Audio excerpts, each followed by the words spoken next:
कहीं पर लिखा है कि भाई दूध और चावल मिश्रित आप खीर बना के खाते हैं तो बच्चा गोरे रंग का होगा, खिचड़ी बना के खाएंगे तो काले रंग का होगा। तो क्या ऐसा सच में होता है? इसके पीछे का कुछ विज्ञान आप समझा सकते हैं? यज्ञ का प्रचार करते हैं वायु शुद्धि, पर्यावरण शुद्धि के लिए, लेकिन यज्ञ की समिधा जलाओगे या कोई भी वस्तु आप जलाओगे तो उत्पन्न तो कार्बन डाइऑक्साइड ही होगी। तो यज्ञ से ऐसा तो क्या विशेष उत्पन्न हो रहा है कि वे जिससे आप पर्यावरण शुद्ध होने का दावा करते हैं?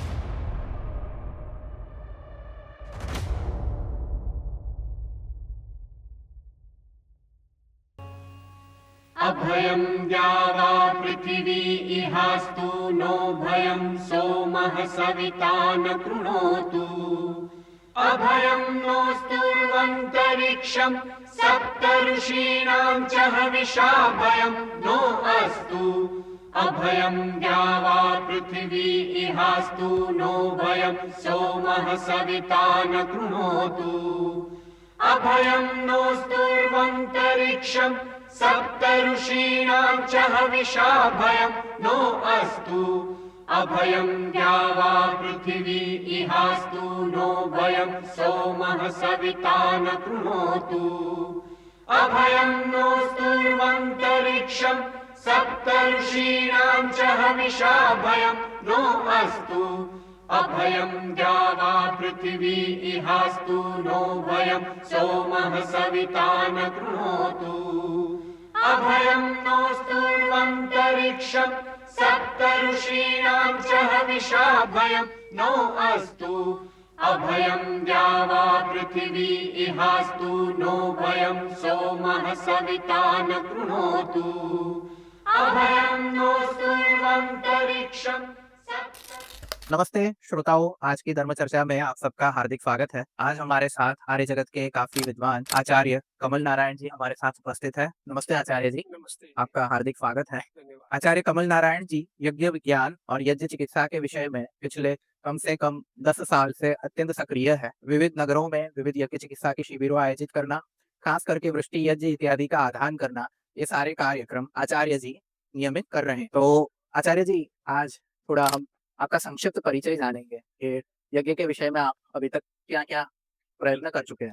देखो, लगभग 50 साल से तो मैं आर्य समाज के क्षेत्र में प्रचारक के रूप में कार्य करता हूँ। आर्य समाज में पौरोहित्य, पांडित्य, प्रचारक, उपदेशक के रूप में कर्मकांड कराना मुख्य रहा। कर्मकांड कराते कराते मुझे लगा कि कर्मकांड में जो यज्ञ है ये बहुत महत्वपूर्ण विधा है। तो जब मैंने एमए कर ली, डबल एमए कर ली, उसके बाद पीएचडी के रजिस्ट्रेशन के लिए एक ऐसा टॉपिक चुनना था जो इससे रिलेटेड हो, यज्ञ से। तो फिर मेरे गाइड और संस्कृत कॉलेज रायपुर के प्राचार्य डॉक्टर राम शर्मा ने सुझाया कि वैदिक वाङ्मय में पर्यावरण एवं प्रदूषण पर पीएचडी करो। अच्छा। ये तय हुआ। फिर उसको सिनाप्सिस बना के हम लोग जमा कर दिए और फिर वैदिक वाङ्मय में पर्यावरण प्रदूषण, उसको फिर विश्वविद्यालय ने कहा प्राचीन संस्कृत साहित्य में पर्यावरण प्रदूषण, इस विषय में काम करने लगा। तो संस्कृत साहित्य में पर्यावरण पर कभी कोई कार्य किसी ने अभी तक किया नहीं था। आधुनिक जगत में भौतिकी में और रसायन में, केमिस्ट्री में, अन्य विषयों में तो काफी चलता रहा, लेकिन संस्कृत साहित्य में नहीं था। इसलिए मुझको बेटर सामग्री निकालने में बहुत श्रम करना पड़ा।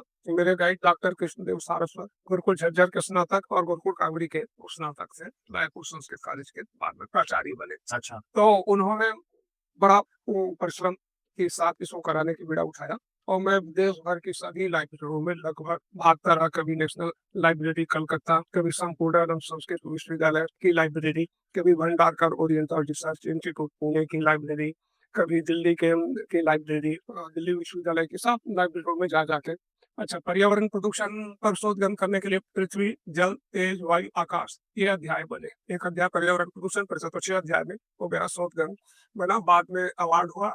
अब चूंकि मैं करता रहा तो पर्यावरण में जो प्रदूषण है उसका निवारण किससे होगा, तो मुख्यतः यज्ञ विज्ञान पर आए। तो यज्ञ विज्ञान पर कार्य करते करते चलता रहा। पीएचडी अवार्ड होने के बाद रायपुर में गायत्री हॉस्पिटल है डॉक्टर अरुण मढ़िया का। अच्छा। तो उन्होंने उसमें यज्ञोपैथी सेंटर बनाया। गायत्री परिवार वालों को वेदों का उतना अभ्यास नहीं है, तो उन्होंने मुझे कहा कि आप हमारे यहाँ समय दीजिए। तो मैं 7 साल वहाँ यज्ञोपैथी सेंटर चलाया। अच्छा। और वही का एक परिणाम निकल के आई यज्ञोपैथी अर्थात हवन से रोग निवारण की पुस्तक यहाँ है। अच्छा, तो एक प्रश्न आजकल काफी लोग पूछते हैं कि भाई हम यज्ञ का प्रचार करते हैं वायु शुद्धि, पर्यावरण शुद्धि के लिए। लेकिन यज्ञ की संविदा जलाओगे या कोई भी वस्तु आप जलाओगे, तो उत्पन्न तो कार्बन डाइऑक्साइड ही होगी। तो यज्ञ से ऐसा तो क्या विशेष उत्पन्न हो रहा है कि वे जिससे आप पर्यावरण शुद्ध होने का दावा करते हैं? देखो, ये एक अधूरा सत्य है अच्छा, जो झूठ से खतरनाक है। आज भी बोला था मैं, अग्नि जलने पर कार्बन डाइऑक्साइड। दूसरा, जैसे कपूर, आज बताया मैंने, कपूर को हम जलाएं तो कपूर के जलने से, सामान्य तापांश में जलने पर उससे टर्बिडियोन तैयार होगा जो दुर्गंधी नाशक है।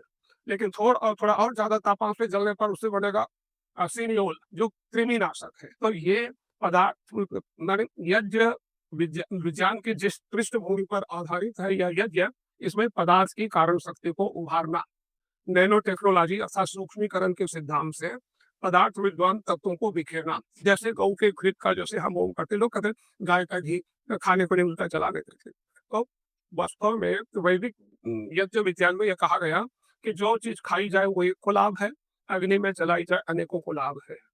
गौ का घृत जो हम डालते हैं उसमें जो है, चूंकि वो ग्लिसरॉल और संतृप्त असंतृप्त अम्लों के सेचुरेटेड फैट से बना हुआ, उसमें 11 प्रकार के एसिड्स की उपलब्धता पाई गई। अच्छा, 11 एसिड्स में सबसे पहला एसिड है ओलिक एसिड, 34.5% की मात्रा में। अच्छा, ओलिक एसिड माने कैंसर नाशक तत्व है।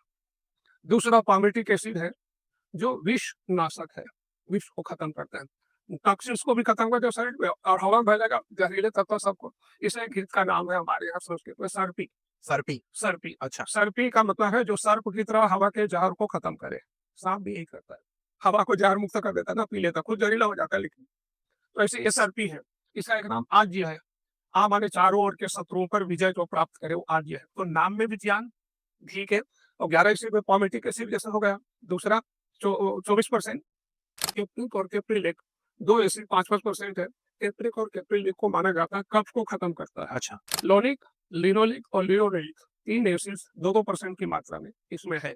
ये मुक्त ऑक्सीजन मूलक लिखा उसको, मुक्त ऑक्सीजन मूलक तो समझ रहे हैं ना, कि ऑक्सीजन को स्टेबल या उसको और अच्छा सक्रिय करना, बलशाली बनाना, ये करना, या कैंसर जनक तत्वों के रोकथाम में वो उपयोगी भूमिका निभाता है।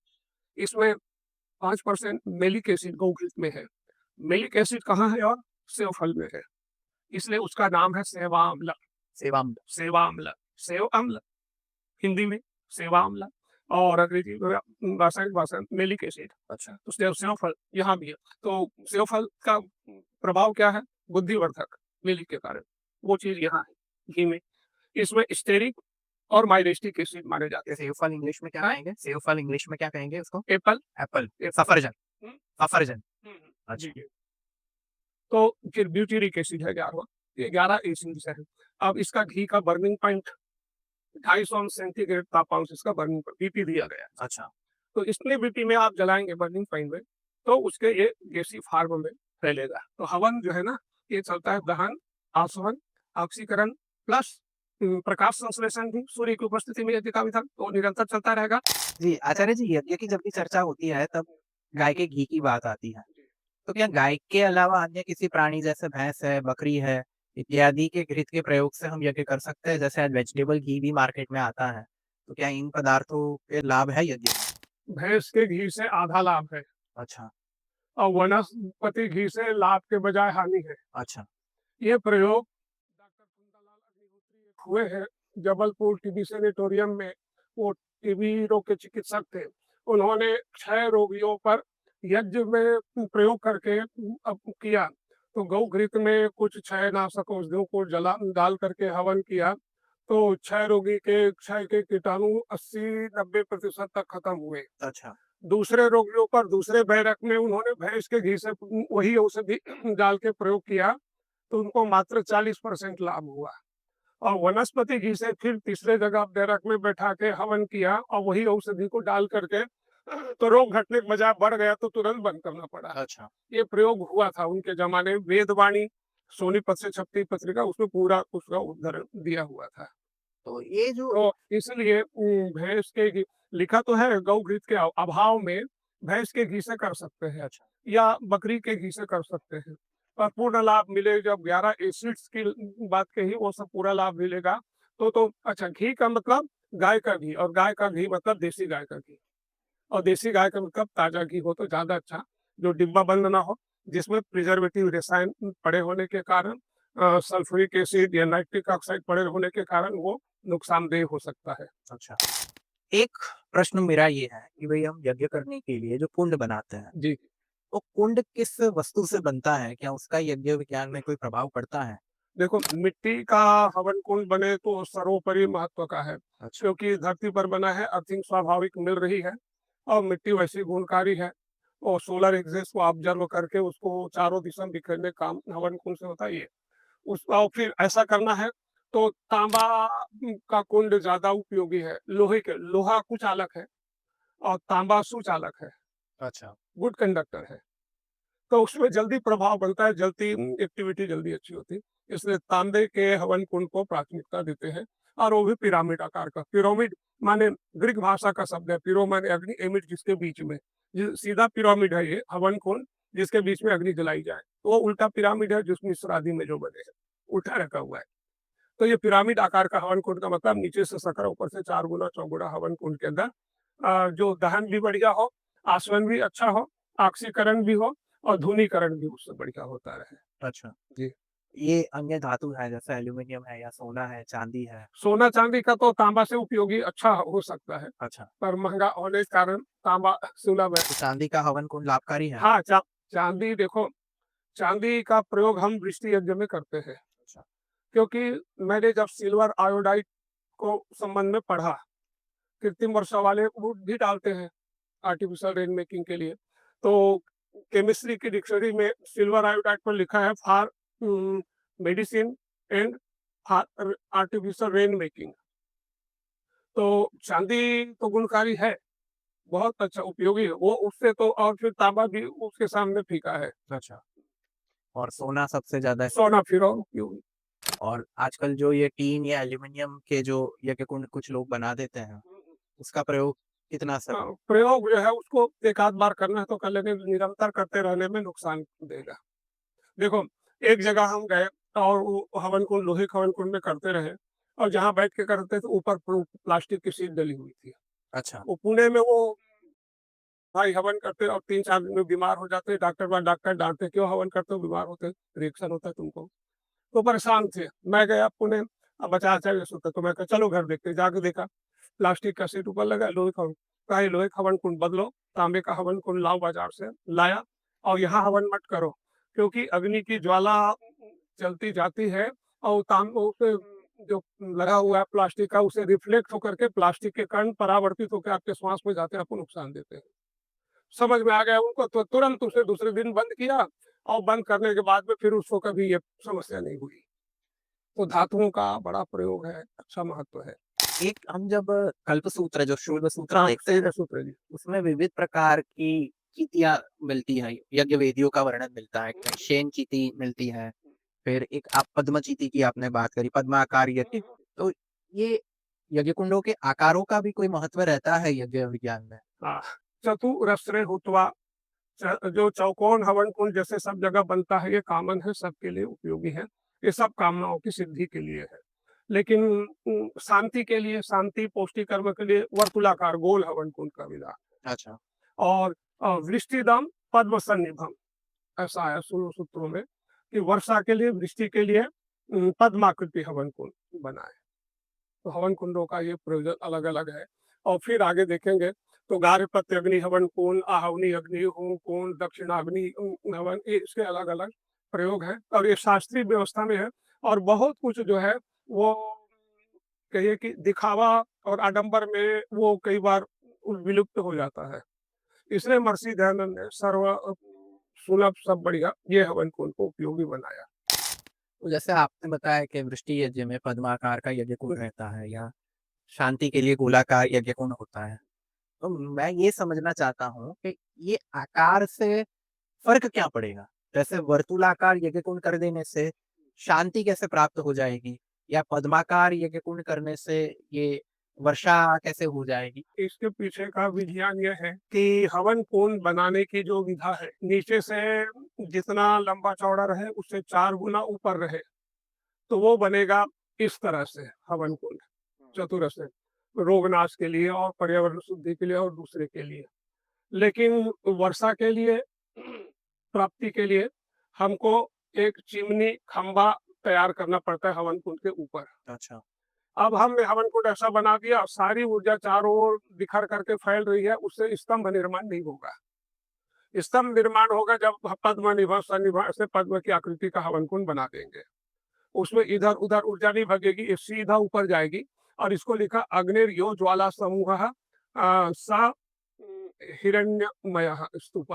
वो हिरण्यमय स्तूप निर्माण करते, उसके द्वारा यज्ञ कुंड में जो भी पदार्थ हम होमे वो घी जैसे कोलाइडी व्हीकल के साथ वेजले कार्बन के कण, हाइड्रोकार्बन के कण और आर्द्रता चूसक जर्रे जो निर्मित हो, जिसको हाइग्रोस्कोपिक न्यूक्लियस कहते हैं, वो बादल की तली तक पहुंच बनाने में वो खंभा का बड़ा उपयोग होता है। अच्छा। और वही आर्द्रता को खींचते हैं।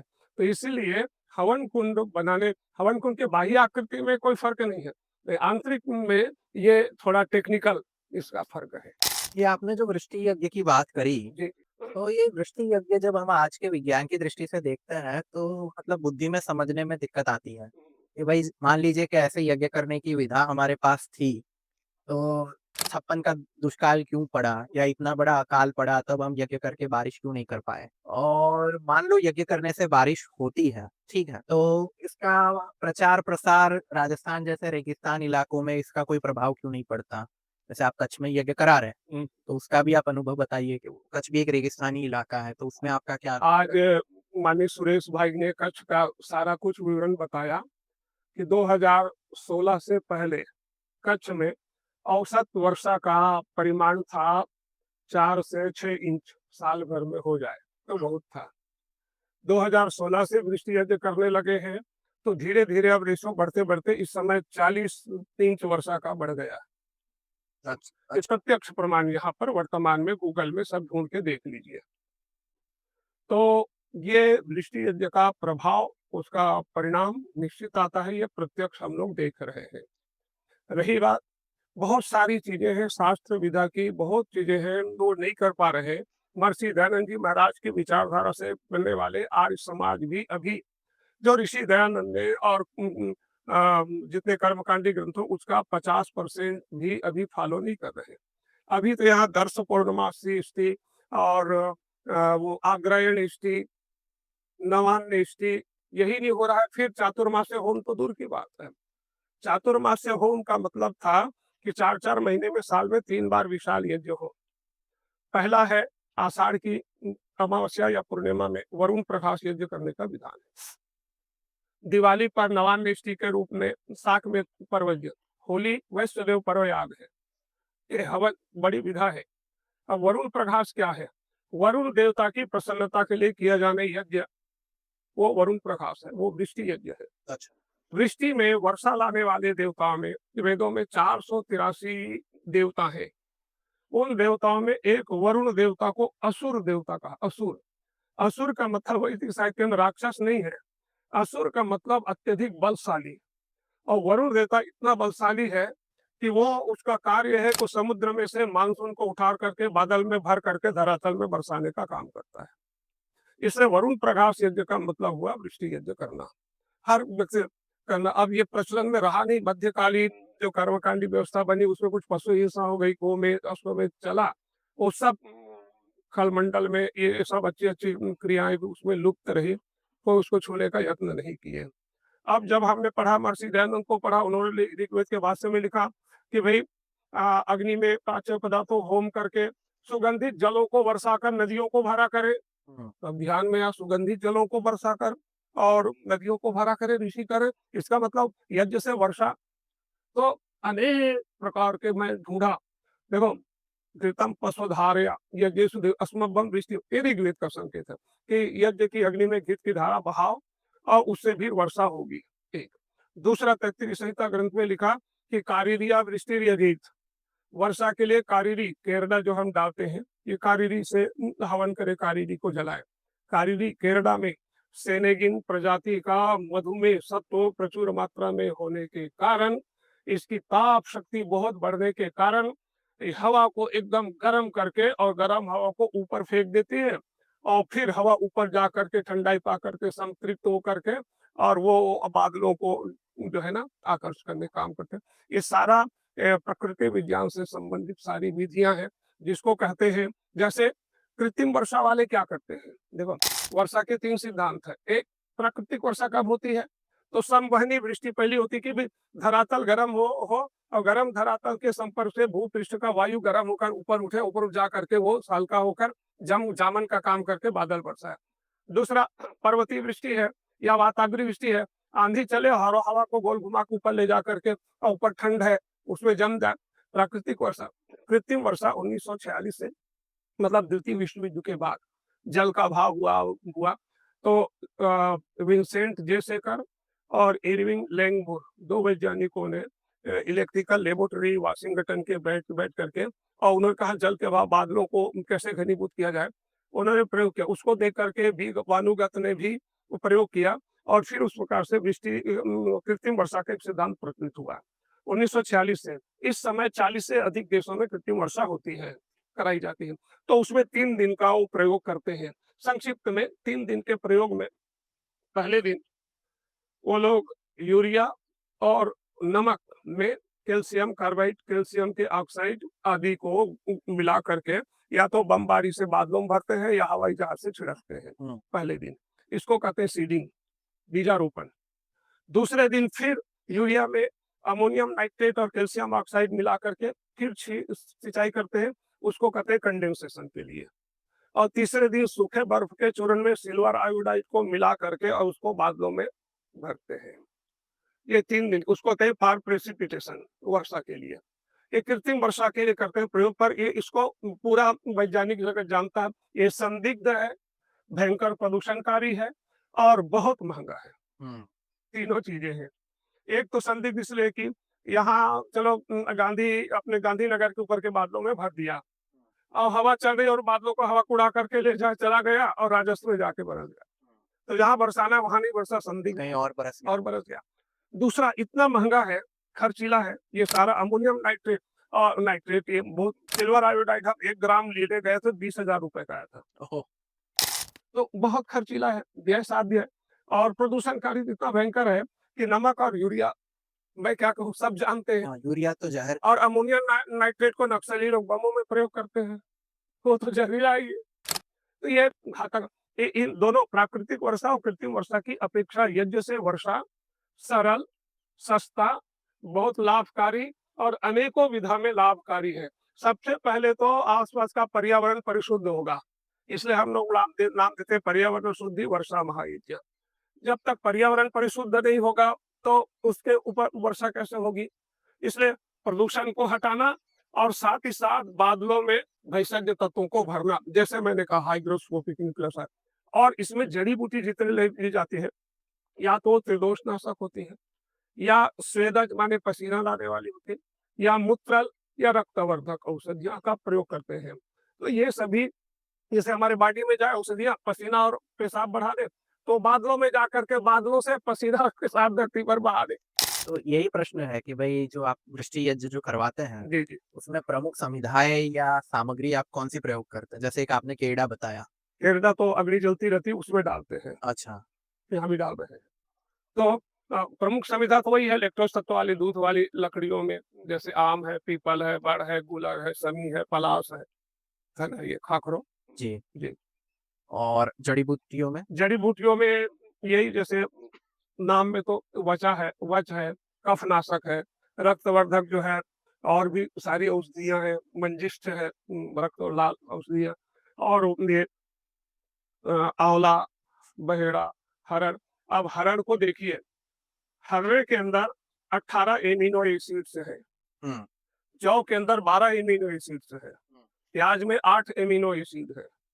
और मैंने कल बताया था कि प्रत्येक जड़ी बूटी अपने आप में जैविक तंत्र से परिपूर्ण है, जिसमें कुछ मात्रा में एंजाइम्स होते हैं, कुछ मात्रा में हार्मोन्स होते हैं, कुछ मात्रा में वसा, लवण और ग्लाइकोसाइड, विटामिन, एमिनो एसिड्स और टेनिन्स, ये 9 प्रकार के तत्व किसी किसी ना रूप में परिमाण में विद्यमान होते हैं। तो एमिनो एसिड का ही आप देखें हर्रा, और हर्रे पर हर्रा को खारिज की उसको कहते हैं आयुर्वेद में, और लिखा कदाचित कुप्यते माता न कुप्यते हारित की रोज-रस्ता हार की माँ तो कभी कोई सी नाराज़ शपथ लगाती है, लेकिन हारित की हर्रा जो है कभी नाराज़ नहीं होती। यस्य गृहे नास्ति माता तस्य माता हारित की। जिस घर में जिस बच्चे की माँ ना हो, हर्रा ही उसकी माँ का की भूमिका निभाती। तो आचार्य बालकृष्ण जी ने तो हर्रे पर बहुत लंबा लिखा कि हर्रे को साथ के खाएँगे तो ये होगा, गुड़ के साथ खाएँगे तो ये होगा और इसको दूध के साथ देंगे तो ये होगा, सुबह खाएँगे तो ये लाभ होगा। अलग-अलग, अलग-अलग बहुत तो हरड़, बहेड़ा, आँवला ये जो है ना वात, पित्त, कफ को सम करने का करके त्रिफला तो है ही महत्वपूर्ण। ऐसे ही लगभग 84 प्रकार की जड़ी-बूटी बूटी को हम 7 दिनों में अलग-अलग बाँट दिए हैं। 7 दिन की प्रक्रिया होती है 7 आपकी। दिन की। और घी में कोई संस्कार होता है आप? हाँ, घीत का संस्कार करते हैं क्योंकि घीत का जारन ज़रूरी है। कब घी बना, क्या हुआ, क्या पदार्थ मिला है। तो घी को हम गूगल डाल करके चंदन, चिरायता अथवा जावित्री, जायफल ये डाल करके उसको खूब उबालते हैं। तो घी के अंदर सिटोस्टेरॉल गूगल का मिल जाता है, एमाइरिन मिल जाता है, क्वर्सेटिन मिल जाता है ना? जावित्री और जायफल के अंदर देखो 61% तो यूजिनॉल है और 10% सिनेमिक एल्डिहाइड है जायफल के फल में। अब ये क्या है? ये कफ खत्म करता है, रक्तवर्धक है और कोलेस्ट्रॉल को कम करने की चीज़ें हैं। तो ये घी को ऐसा शोधित, संस्कारित करके प्रयोग करते हैं। तो उससे हमने और एक चीज़ पाया कि एक्यूआई एयर क्वालिटी इंडेक्स को नियंत्रित करने के लिए, वायु गुणवत्ता सूचकांक को कम करने के लिए गौ घृत के अंदर इन पदार्थों को डाल करके पहले रात भर 8 घंटे भिगो दे, फिर उसके बाद बहुत उबाले, फिर छान करके घी में की आहुति से हवन करें। तो अनेक जगह गाजियाबाद में पिछले साल करवाया। मैंने पूछा हवन से पहले एक्यूआई चेक करो जी। उन्होंने देखा आचार्य जी समय 307 है एक्यूआई गाजियाबाद में। 2 ढाई घंटे तक हवन करने के बाद वो सुबह 10 बजे देखा, 4 बजे मैंने फिर पूछा, अब देखो अब क्या एपीआई है? तो उन्होंने कहा 105 है। ओह! तो प्रत्यक्ष में ये प्रमाण मिलता है। रायपुर में ऐसे ही करवाया फाफाडी में, मैंने उनको कहा एपीआई तो चेक तो करो। बोले आचार्य जी यहाँ तो 27 है फाफाडी में, लेकिन यहाँ से 1.5 किलोमीटर दूर मौधापारा में वो जो है 107 है एपीआई। तो मतलब जब हम दिल्ली के प्रदूषण की इतनी बात करते हैं, तो आपको लगता है कि अगर हम दिल्ली में बड़े-बड़े यज्ञों का आयोजन करना शुरू दिल्ली कर दें, बड़े यज्ञों का आपने बिल्कुल ठीक बात। कुंडी यज्ञों से व्यापक प्रदूषण दूर नहीं होगा, अच्छा। उससे माहौल नहीं बनता। एकदम बड़ी मात्रा में बड़े हवन कुंड से देखो, एक होती मूसलाधार वर्षा, एक होती रिमझिम फुहारों की वर्षा। हुँ। ये छोटे रिमझिम फुहारों की वर्षा हर रोज किया, थोड़े-थोड़े भर दिया, है ना? उससे नदी नाले नहीं भरते, वो तब भरते जब मूसलाधार वर्षा होती। ऐसे ही बहुत विशाल हवन कुंड में बहुत मात्रा में औषधियों को जला करके खूब भरे, तब जाके व्यापक प्रदूषण मिटेगा, एक्यूआई जो है वो नियंत्रित होगा। चूंकि हर समाज में जो अधिकांश जो नेतृत्व बैठे हुए इस समय वो खर्च से डरते हैं और इसलिए इतना खर्च हो जाएगा और हर समाज का बैलेंस बिगड़ जाएगा। करना केवल आर्य समाज का तो दायित्व नहीं है ना, ये तो समग्र हिंदू समाज मगर हिंदू समाज अभी इसको समझ रहे हैं ना, सनातन में तो अभी वैदिकता की ओर तो गति ही नहीं है ना। अभी तो वैदिक मार्ग में चलने के लिए उद्यत हो रहे हैं, अभी समय लगेगा उनको समझने में। हाँ, मैं ये कहता हूँ कि भई जैसे जो पौराणिक हिंदू हैं, उनका धन व्यय, हम्म, गंगा आरती है या अभी देखो दिल्ली में यमुना आरती भी उन्होंने शुरू करवा दी। जी जी। ये सारे कार्यक्रमों में वो धन व्यय करते हैं। उसके स्थान पर अगर ये बृहत यज्ञ के पीछे वो लोग पड़े, तो उनको भी लाभ होगा और धर्म का भी कल्याण। कल्याण होगा, इससे इससे डबल फायदे, सभी प्रकार के लाभकारी लाभ है। लेकिन अभी क्या सनातन को बचाना है और सनातन को ये करना है, बटेंगे नहीं तो कटेंगे नहीं, बचाना तो बटेंगे ठीक है, बचाने के उसके लिए उसके लिए तो उसके लिए हम लोग भी फिर थोड़ा शांत रहते हैं। ठीक है, चलो राष्ट्र की देश की जो मैं ऐसा मानता हूँ कि भई भूत भगाना है, लेकिन भूत को ऐसे नहीं भगाना है कि पलित घुस जाए। तो ये कहावत है हमारे गुजराती में कहते हैं भूत काढ़ता पलित पैठो। जी जी। तो अब मैं प्रश्न पूछता हूँ कुछ अग्निहोत्री जैसे मेरे जैसे लोग हैं जो नियमित अग्निहोत्र करते हैं। ठीक है। तो कौन-कौन सी संविधाओं का वो प्रयोग करें जिससे एक लाभ हो? कौन-कौन सी जड़ी-बूटियों का प्रयोग करने पर लाभ हो? जैसे आप कहीं मैं सुन रहा था आपको तो आप बता रहे थे कि अश्वत्थ वृक्ष का पीपल की समिधा से संतान लाभ होता है या वट की समिधा का आप कुछ लाभ बता वायु रहे। लाभ है। तो ये समिधा से कैसे प्रभाव पहले तो पड़ता है मुझे वो समझ में नहीं आया कि भई पीपल या बर्ड या आम इसको प्रयोग करने से क्या कैसे लाभ हो जाएगा वो नहीं समझा। उसमें ट्रेनिंग जो है ना जी। अलग अलग रूपों में विद्यमान है। उसके साथ कुछ और भी उसमें तत्व हैं, जो पीपल में है तो बड़ में नहीं है, बड़ में है तो पलाश में नहीं है। वो विशिष्ट रेया तत्व होने के कारण वो स्त्री-पुरुष के अंदर जैसे पीपल की संविधा को करें, उसके बांदा उसकी संविधा का प्रयोग करें, तो उसमें संतान धारण क्षमता विकसित करने की एक क्षमता आ जाती है। क्षमता आ जाती तो ये पुत्रेष्टि यज्ञ का विधान में मिलता है है। हाँ, शायद। तो दृष्टि का विधान है। तो क्या ये ऐसे यज्ञ सच में लाभकारी रहता है? यज्ञ से संतान उत्पन्न हो सकती है? हो सकती नहीं होती है, तो कई करवाया। और ये तो सब जानते हैं भाई, श्रृंगी ऋषि ने जाके महाराज दशरथ के यहाँ और ये घोषणा करके की ना उन्होंने, इस तीन ते कारिष्या में पुत्रियाम पुत्र कारणा हुआ। अथर्वशीर्ष प्रोक्त सिद्धांत भी जानता कि हे राजन, तुम्हारे लिए पुत्र या पुत्री के लिए इष्टि कराऊंगा। कब किससे? तो अथर्ववेद के मंत्रों से और सिद्ध जनों के जाने द्वारे प्रयोग से। तो दोनों उन्होंने सिद्ध जनों का प्रयोग और अथर्ववेद के मंत्रों से उसको करवाया। तो आप भी ये प्रयोग करवाते हैं? हाँ, कहीं-कहीं भी हो भी जाता है, कहीं एक आध 2 जगह थोड़ी विफलता इसलिए होती है कि 30 वर्ष से ऊपर की आयु में स्त्रियों की गर्भधारण क्षमता में बहुत दिक्कतें होती हैं। अच्छा। कइयों को हार्मोनल प्रॉब्लम्स होते हैं अंदर इंटरनल, उसके कारण कभी कहीं-कइयों का फ़िलिपीन ट्यूब बंद रहता है, पता नहीं चलता, जाँच करवाते रहते हैं। तो हमने तो यहाँ तक प्रयोग किया कि ये जो आक है, अर्क, मदार, मेदार, है ना? सफ़ेद फूल वाला, इसके जड़ में जितना वृक्ष पुराना होगा उतनी ही गणेश की आकृति उभरती जड़ में। और उसमें इवेंडिन नामक एक अद्भुत तत्व और कहीं नहीं इसी में है। और वो हार्मोनल इनबैलेंस को ठीक करने की अद्भुत शक्ति उसके अंदर है, आँख में? आँख के जड़ में। अच्छा। वो मैं बहुत दिया लोगों को प्रयोग किया। आँख तो जंगल में सड़क पर तो ऐसे ही उग हाँ, जाता वो है। सर्वत्र सब जगह मिलते हैं। ये आपने आँख की बात करी तो मुझे याद आ रहा है कि मेरे एक परिचित जो है उनकी पत्नी को सेम ये जो ट्यूब बंद होने की समस्या थी। तो उन्होंने आयुर्वेदाचार्य जी का संपर्क किया था, तो उन्होंने बताया कि भई ये पत्ते जो है, वो पत्ते से आप शेक करो गर्भाशय पे। हाँ, हाँ, वो पत्ते में कम है और जड़ में ज़्यादा गुण है। तो उनकी जो ट्यूब जो बंद थी वो खुल गई थी। वो मुझे अभी रिकॉल हुआ। चलो ये टेली हो गया। हाँ, क्योंकि मैं इसलिए मुझे याद है कि भई उस उनके आईवीएफ के लिए भी बात हुई थी। जी, जी, जी। और फिर मैंने बताया था भई एक बार ये वैद्य से तुम मिल लो, और वैद्य से उनको नेचुरली प्रेगनेंसी रह गई, उनको आईवीएफ नहीं करना पड़ा। तो ये ऐसा इंसिडेंट मैंने देखा है। लेकिन हम मतलब ये क्लेम हम सब करते हैं, प्रत्यक्ष लाभ भी सारे होते हैं। जी, लेकिन जो समस्या ये आती है कि भई हम इसको रिसर्च फॉर्म में पब्लिश क्यों नहीं कराते साइंटिफिक जर्नल्स इत्यादि में? ऐसा है। अभी तक तो मेरे जैसे 7-8 विद्वान ऐसे हुए जो व्यक्तिगत रूप से ही कार्य करते रहे, अपने लगा के करते रहे। संस्थाओं ने कोई मदद या इसको उस विषय को उठाया नहीं। उसके कारण वीरसेन वेदाश्रमी भी चले गए, विज्ञानानंद जी तो सब चले गए, विद्यानंद विजय जी भी करते रहे सारा कुछ। अपन अपने ढंग से मैं करता रहता आर संप्रचारक, चलो भी करना है, ये करने इस लाइन में लगे हैं, कर रहे हैं। ये तो बहुत खर्चीला, अब जैसे पतंजलि योगपीठ हरिद्वार में स्वामी रामदेव जी ने यज्ञदेव जी को लगाए थे। अब इन्होंने जब मुझे जाना तो हरिद्वार वहाँ बुला करके 2-3 दिन हम लोग बैठ करके सारा कुछ फार्मूला किस रोग के लिए था उसको बनाया।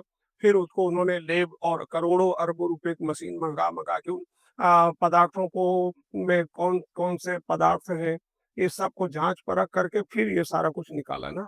तो जिनके पास साधन है, सुविधा है, वो करें, वो कर सकते हैं। हम जैसे लोग दक्षिणा पर, किसी ने दिया दक्षिणा जेब में डाला चल दिए, तो कैसा करेंगे? ये ऐसा है। जी। एक प्रश्न हम चर्चा को समापन की ओर ले जाते हैं। जी, जी। एक बृहदारण्यक उपनिषद में आपको शायद ध्यान होगा कि भई उसके अंतिम अध्याय में एक प्रकरण आता है कि भई आप ये खाएँगे तो ऐसा बच्चा पैदा होगा। कहीं पर लिखा है कि भई दूध और चावल मिश्रित आप खीर बना के खाते हैं तो बच्चा गोरे रंग का होगा, या खिचड़ी बना के खाएँगे तो काले रंग का होगा। काले तिल से तो ये क्या ऐसा सच में होता है? इसके पीछे का कुछ विज्ञान आप समझा सकते हैं या फिर? समझा सकते हैं क्या है। हम लोग तो लड़की होगी कि लड़का होगा उसके लिए प्रयोग करते हैं। और इसका पूरा का सिद्धांत है आयुर्वेद का। गर्भ स्थिति का बोध होते ही 2 महीना बीते, तीसरा महीना प्रारंभ हो, उस लेडी को पता होता है कब मासिक में थी। उसके 1 और 2 दिन के बीच में ही वो यदि नारियल को तोड़कर उसके अंदर खुदा हुआ छोटा-सा कील-नुमा रहता है, उसको निगल जाए वैसे ही साबुत, और ऊपर से ऐसी गाय का दूध पिए जिस गाय का बछड़ा हो। बछड़े वाली गाय का दूध पिए तो निश्चित पुत्र होगा। एक नहीं असंख्य अब मैं बोल देता हूँ व्याख्यानों में छुपा के रखता नहीं। तो जो लोग सुनते करते तो पंचराम जी लवन वाले कहते आचार्य जी मैंने उनके यहाँ कहा उसके यहाँ लड़का होगा उसके यहाँ मैं कहा बढ़िया है ठीक है चलो आपको क्या प्रचार कर दिया। तो ये मतलब जो आज की जो पीढ़ी जो होती है ना, वो विज्ञान की दृष्टि से देखती है। जैसे विज्ञान के में उनके दिमाग में ठस गया है कि भई एक्स क्रोमोज़ोम, वाई क्रोमोज़ोम और लड़की है एक्स वाई क्रोमोज़ोम से होती है। नहीं तो उस समय 2 महीना बीतते ही तीसरे महीने में गर्भ में भ्रूण के अंग बनने शुरू होते हैं। तो 2 महीने तक इसे लिंग नहीं पता होता। 2 महीने तक तो भ्रूण वैसे ही मांस का लोथड़ा जैसा होता है। फिर उसे अंग प्रत्यंग प्रस्फुटित होंगे, फूटेंगे। तो अंग प्रत्यंग बनने से पहले आप यदि ये चिकित्सा कर दो तो वो उसी प्रकार के उसके अंग प्रत्यंग बनेंगे। फिर 6वें महीने में या चौथे महीने में सीमंतोन्नय संस्कार में उसको खिचड़ी खिलाई जाती है, जिसमें चावल, तिल और मूँग इसको बिना नमक की समान मात्रा खिचड़ी खिला के आहुति भी करवाते हैं और उसको खिलवाते हैं। क्यों? कि उस समय गर्भगत बालक का मनोमय शरीर और बुद्धि का निर्माण शुरू होता है, ओजमय शरीर बनता है। उस समय इन चीज़ों को खाने का क्या मतलब हुआ? अब इसका विज्ञान समझो। तिल और मूंग के अंदर है लेसिथिन पर्याप्त मात्रा में। लेसिथिन बुद्धिवर्धक तत्व है। तो लेसिथिन उसकी बॉडी में के द्वारा गर्भवत बालक के जाना ये चिकित्सा की सारे संस्कार की विधि है। तो हमारे जो संस्कार भी है वो एक प्रकार की चिकित्सा हाँ, चिकित्सा से ही जुड़ा हुआ है। जैसे हम देखते हैं पुंसवन संस्कार भी गुरुत्वाकर्षण जी, जी। दो दूसरे तीसरे महीने में ही होता है, जो आपने जो समय बताया उसी के आधार पर होता है। जी। तो अंत में मैं मतलब ये जानना चाहूँगा कि भई यज्ञ की से जो हमारे जो डेली जो बीमारी है, जैसे हम शहरों में रहते हैं, तो मुश्किल से कोई व्यक्ति होगा जिसको ब्लड प्रेशर की तकलीफ ना हो, डायबिटीज़ की तकलीफ ना हो या हार्ट की, कोलेस्ट्रॉल हाँ की जी, तकलीफ ना हो। कोलेस्ट्रॉल। लेडीज़ हैं तो उनको घुटनों की समस्या रहती है जी, जी। और महिलाएँ होती हैं तो उनको मासिक नियमित आने की समस्या रहती है। हाँ, ये कुछ मूलभूत मोटे-मोटे कारण बनते हैं। इस सब के लिए अलग-अलग थोड़ी-थोड़ी औषधियाँ हैं। तो देखो, हाँ, आप बताइए उसमें क्या करें? जैसे कोलेस्ट्रॉल को नियंत्रित या कम करने के लिए जटामासी बहुत बढ़िया उपयोगी है। अच्छा, हृदय रोग निवारक औषधि उससे गणना है। दालचीनी, जैसे मैंने बताया कि जायफल में तो सिनेमिक एल्डिहाइड जो है 10% है किंतु यूजिनॉल 60% है। लेकिन दालचीनी में बदल गया सिनेमिक एल्डिहाइड 60% है और यूजिनॉल 10% है। सिनेमिक एल्डिहाइड का मतलब हुआ कि रक्त को पतला करने का अद्भुत उसमें प्रभाव। रक्त पतला करना, कोलेस्ट्रॉल को खत्म करना, कम करना, ये हुआ ना। तो दालचीनी और जटामासी ये हो गया। शुगर नियंत्रण के लिए जितने भी कैल्शियम ऑक्जेलेट वाले पदार्थ हैं अच्छा। उसका प्रयोग, जिसमें बड़ के पत्ते, जामुन के पत्ते और बेलपत्र और इससे बढ़कर के गुड़मार बूटी आती है। गुड़मार, गुड़मार, गुड़मार का मतलब जो गुड़ को मार दे वो गुड़मार। गुड़मार की बूटी के पत्ते तोड़ करके आपको एक पत्ता खिला दूँ, अब उसको चबा करके आप उसका रस लेके निगल लें और उसके बाद आपको गुड़ दूँगा तो आप कहेंगे आचार्य जी मुझे मिट्टी खिला रहे हैं आप। गुड़ का गुण खत्म हो जाएगा। कहाँ मतलब मिलती कहाँ है? तब गुड़मार बूटी माँगो, पंसारी देगा। पंसारी क्या हुआ? अब तो पंसारी भी आजकल तो मॉल वाले हो गए हैं, पास भी सब नहीं रहते हैं। अभी तो फिर ये ब्लड प्रेशर के लिए ब्लड प्रेशर के लिए बहुत बढ़िया दवाई यदि कोई है तो वो सर्पगंधा है। सर्पगंधा, ये यज्ञ में डाल सकते हैं? हाँ, डालते हैं सर्पगंधा। अच्छा, सर्पगंधा से न्यूट्रल भी है और हाई बीपी को नियंत्रित करे। आज मैंने बताया था वो 12 मासी सदाबहार की औषधि फूल, उसको रक्त भाराधिक्य निवारणी की था, रक्त के भार को कम करने वाला। लेकिन उससे ज्यादा सर्प सर्पगंधा और श्वेत परपटी जो एका परपटा पित्त ज्वर नाशन है। गर्मी से उत्पन्न ज्वर को नष्ट करने की शक्ति पित्त पापड़ा में है, पित्त परपटक में है। तो परपटक और सर्पगंधा आधा आधा ग्राम की एक ग्राम खुराक में से एक दिन में 3 बार खा लें और खाने के बाद दूसरे दिन बीपी चेक करा लें। यदि बीपी लो हो गई तो उसको मात्रा को कम कर दें, एक बार करें। एक जगह बता दिया और 3 दिन तक खाते रहे, ब्लड प्रेशर चेक नहीं कराया। दिल्ली में डॉक्टर थे और वो सोने लगे, काफी नींद आने लगी, डॉक्टर के पास गए और उन्होंने कहा प्रसन्न जी आप हाई बीपी वाले कब से लो बीपी वाले हो गए, क्या खा लिया? फोन आया मेरे पास आचार्य साहब। तो मैंने कहा मैंने तो कहा था एक दिन खा के आपको ब्लड प्रेशर चेक कराना है, वो नहीं करवाया। कहीं का ऐसा और ये मासिक की समस्या के लिए? मासिक की समस्या के लिए जैसा एक तो आग का झड़का वो अलग जी। सुना दिया, लेकिन इसके लिए बढ़िया है कायफल, जड़ी आती है कायफल, वो हम लोग बताते हैं लोगों को। जैसे मासिक आया ना और नहीं हो रहा ठीक से खुल के, तो कायफल 6 ग्राम चूर्ण और 6 ग्राम मिश्री, ये 12 ग्राम की एक खुराक एक दिन खाए, सुबह 2 दिन और 3 दिन ही केवल खाना है। और उसके बाद परिशुद्ध होकर स्नान करने के बाद नाग केसर, शिवलिंग की बीज और पुत्र जीवा, इन तीनों को आधा आधा खुराक 1 सप्ताह तक खाएं। तो खेत के अंदर जो विकार था, खरपतवार था, वो निकल गया। अब उसमें आपने ये नाग केसर एक खाद पानी डाल दिया तो गर्भधारण क्षमता भी उसके अंदर हो सकती है। एक सामान्य प्रयोग है। तो ये मतलब हम जैसे देखते हैं कि भाई हमारे शास्त्रों में हमारे ऋषि मुनि तो इतना गहन चिंतन करके गए, जैसे हम भी 1 सवा घंटे आपके साथ बैठे तो ऐसा लगा कि जैसे आयुर्वेद और यज्ञ की एक एनसाइक्लोपीडिया पर चर्चा हो रही है। मुझे विश्वास है कि श्रोतागण को भी ये चर्चा पसंद आई होगी और हर वस्तु को तर्क से सिद्ध करने की या हर वस्तु को साइंस से देखने की दृष्टि जो आजकल के बच्चों में आई है, वो देखिए ऐसे ठीक है, तर्कवाद का मैं विरोध नहीं करता हूँ, लेकिन अति तार्किकता कहीं ना कहीं जाकर तो रुकनी पड़ेगी ना। अब उसका अधिक तर्क कुतर्क में बदल जाता है, अधिक श्रद्धा अंधश्रद्धा में बदल जाता है। इसलिए वेद कहते हैं बुद्धि, मेधा और हृदय को मिला के चलो। श्रद्धा का स्थान, तर्क का स्थान, दोनों मिल के चलेंगे तो लक्ष्य प्राप्त होगा, नहीं तो एक दूसरे के अभाव में अंधश्रद्धा, नहीं तो कुतर्क बढ़ेगा। हाँ, और जो वैज्ञानिक नहीं है, जैसे मैं तो आज देखता हूँ कि भाई कॉमर्स पढ़ने वाले बच्चे या आर्ट्स पढ़ने वाले बच्चे या सामान्य मतलब डिग्री बीए है, बीएड करने वाले बच्चे भी विज्ञान विज्ञान की बातें करते हैं कि भाई देखो विज्ञान नहीं मानता। भाई विज्ञान तुम्हारा विषय ही नहीं है, तुमने विज्ञान की बात ही नहीं की, पढ़ाई नहीं की, तो फिर विज्ञान को लेकर तुम क्यों चल रहे हो, विज्ञान की बातें क्यों कर रहे हो। और जो व्यक्ति किसी क्षेत्र में सतत परिश्रम कर रहा है और परिणाम सतत आ रहा है, तो उसको स्वीकार करना चाहिए। और विज्ञान तो खोज का विषय है। जैसे आज विषय जी, आज आचार्य जी ने बताया कि भाई मेरे बारिश करने पर यज्ञ करने पर प्रत्यक्ष बारिश होती है, तब विज्ञान को खोज करना चाहिए कि भाई क्या कारण है। तो कल उठकर विज्ञान अगर वो अनुसंधान कर लेता है तो फिर, और हम दावा करेंगे कि भाई हमारे पास तो ये विद्या पहले से थी, तो तब आप लोग जाकर ये बोलोगे भाई हर चीज खोजने के बाद आप बोलते हो हमारे शास्त्रों में लिखा है। बात में हाँ, लेकिन जब हम पहले बोलते तो आप सुनते भी नहीं हो कि भाई ये ऐसे चीजें होती है। तो कुल मिलाकर बहुत अच्छी चर्चा हुई यज्ञ के विषय में, आयुर्वेद के विषय में। आपसे भविष्य में और भी चर्चा होती रहेगी। आपका धन्यवाद आचार्य जी। नमस्ते। यस्या गायन्ति नृत्यन्ति भूम्यां मर्त्या वैरवाः युध्यन्ते यस्यामाक्रन्दो यस्यां वदति दुन्दुभिः यस्या गायन्ति नृत्यन्ति भूम्यां मर्त्या वैरवाः युध्यन्ते यस्यामाक्रन्दो यस्यां वदति दुन्दुभिः यस्या गायन्ति नृत्यन्ति भूम्यां मर्त्या वैरवाः युध्यन्ते यस्यामाक्रन्दो यस्यां वदति दुन्दुभिः